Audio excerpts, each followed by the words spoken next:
हरियाणा में गेहूं उठान का सीजन अपने पीक पर है। सरकार और प्रशासन की इन सुविधाओं से किसान तो काफी खुश नजर आ रहा है, लेकिन आड़ती नहीं। उन्होंने सरकार, प्रशासन और ट्रांसपोर्टर ठेकेदार पर सवालों की बौछार लगा दी है। दरअसल अनाज मंडी के आड़तियों ने ट्रांसपोर्ट ठेकेदारों पर गंभीर आरोप लगाते हुए कहा कि दुकान की गेहूं की बोरियां समय पर नहीं उठ रही हैं, जिसकी वजह से हमें प्राइवेट वाहन का सहारा लेना पड़ रहा है। वहीं दूसरी ओर आड़ती कपिल मनीष गर्ग ने कहा कि हम प्राइवेट वाहनों के जरिए 3 गोदामों में गेहूं की बोरियां पहुंचा रहे हैं, लेकिन ट्रांसपोर्टरों ने कागजों में चचरौली के अनाज मंडी में जो 40 गाड़ियां दिखाई हैं, उनमें से एक भी गाड़ी मंडी में दिखाई नहीं देती। देखिए, सरकार जिस टाइम ऑनलाइन टेंडर सिस्टम करती है तो सरकार की एक कंडीशन होती है कि आप कितनी गाड़ियों से मंडी से माल ढोगे, वो हमें उसकी लिस्ट बना के दें। तो संबंधित ठेकेदार ने लिस्ट देनी होती है 30 या 40 गाड़ी की, जो भी सरकार की रिक्वायरमेंट होती है।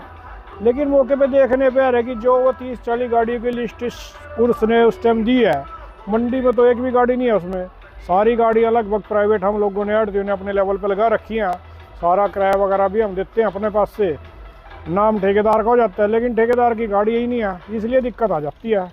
और दिक्कत भी इसलिए ज़्यादा हो रही है क्योंकि देखिए आपके सामने है, मौसम हर दूसरे दिन तीसरे दिन ख़राब हो जाता है, कभी बारिश आती है, कभी अंधड़ आता है, तो उस वजह से थोड़ी सी दिक्कत आती है। भी ठेकेदार को ये चाहिए कि जो गाड़ियाँ उसने 30 गाड़ियाँ या 40 गाड़ियाँ टेंडर लेते समय लिख के दी हैं, उन गाड़ियों से कम मंडी में माल तो ढोना चाहिए। अगर ये हम आड़ती अपने लेवल पे गाड़ी को बंदोबस्त ना करते फिर तो मंडी का पता नहीं क्या हाल हो जाता। ये तो शुरू दिन से ही समस्या है। तो डीएफएससी साहब से बात हुई है, क्या कुछ समाधान दिया? देखिए, वो अपने लेवल पर कुछ कर रहे होंगे, उसके बारे में मैं तो कुछ ज्ञात नहीं है। लेकिन इसके बारे में कृषि मंत्री श्याम सिंह राणा जी भी अभी 2-3 दिन पहले मंडी में आए थे।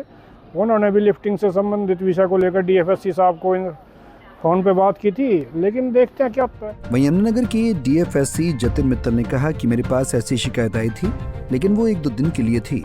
हमने यमुनानगर जिले की 13 अनाज मंडी में 400 से ज्यादा ट्रक गेहूं की सप्लाई के लिए लगाए हैं। उनका कहना है कि अभी तक यमुनानगर जिले की सभी अनाज मंडी में करीब 78% का उठान हो चुका है। ट्रांसपोर्टर एक एमएलसी कैटेगरी में आते हैं जो लेबर प्रोवाइड करते हैं और 8 किलोमीटर तक के दायरे तक ट्रक्स प्रोवाइड करते हैं। एक एमटीसी हैं जो सिर्फ ट्रक प्रोवाइड करते हैं 8 किलोमीटर के अधिक दायरे में। तो हमारे पास 13 मंडियां हैं, तो 13 ही मंडियों में हमारे पास एमएलसी एमटीसी अलग अलग है। तो 13+13 26 ठेकेदार ऐसे हैं और लगभग उनके पास 400 के आसपास गाड़ियां हैं जो डेली बेसिस पे काम कर रही हैं। वैसे यमुनानगर की लिफ्टिंग काफ़ी अच्छी है। लगभग आज कल शाम तक 78% उठान हो चुका है, तो लिफ्टिंग का ऐसे कोई समस्या है नहीं। पर ये बात कि इनके पास गाड़ी सफिशिएंट नहीं है। कभी कभी किसी मंडी में रेक लग जाता है, तो वहाँ पे अगर ट्रेन आ जाती है तो उसका डैमेज ना पड़ जाए, कॉस्ट ना पड़ जाए उनके ऊपर, तो कुछ गाड़ियाँ मंडी में डाइवर्ट कर दी जाती हैं। वो 1 या 2 दिन के लिए होता है, अदरवाइज कोई गाड़ियों का इशू नहीं है। जनरली हमारे पास डेली बेसिस पे मोर देन 400 ट्रक्स अवेलेबल होते हैं जिनके हम ईजीपी काटते हैं, एग्जिट गेट पासिस।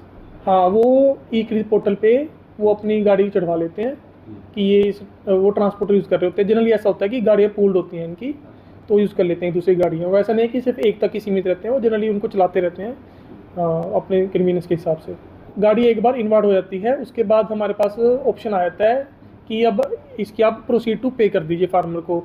हम तभी की तभी दिन और रात लगा के हमारे जो जॉइंट प्रोग्रामर हैं, जूनियर प्रोग्रामर, वो लगे रहते हैं पेमेंट करने में। तो हाँ, मतलब अभी तक 85% से हमेशा ऊपर ही रहती है और कभी कभी 90% तक पेमेंट हो जाती है फार्मर्स को। प्रशासनिक अधिकारी दावा कर रहे हैं कि गेहूं का उठान सही तरीके से हो रहा है और आड़तियों के पास ठेकेदार के ट्रक भी सही समय पर पहुंच रहे हैं, लेकिन चचरौली के अनाज मंडी के आड़ती प्रशासन के उन दावों की पोल खोलते दिखाई दे रहे हैं। यमुनानगर से परवेज खान, पंजाब केसरी टीवी। हमसे जुड़े रहने के लिए हमारे YouTube चैनल को सब्सक्राइब करें और नई वीडियो की नोटिफिकेशन के लिए बेल आइकॉन को दबाएं। अगर आप ये वीडियो Facebook पर देख रहे हैं तो लाइक जरूर करें और ज्यादा से ज्यादा शेयर करें। धन्यवाद।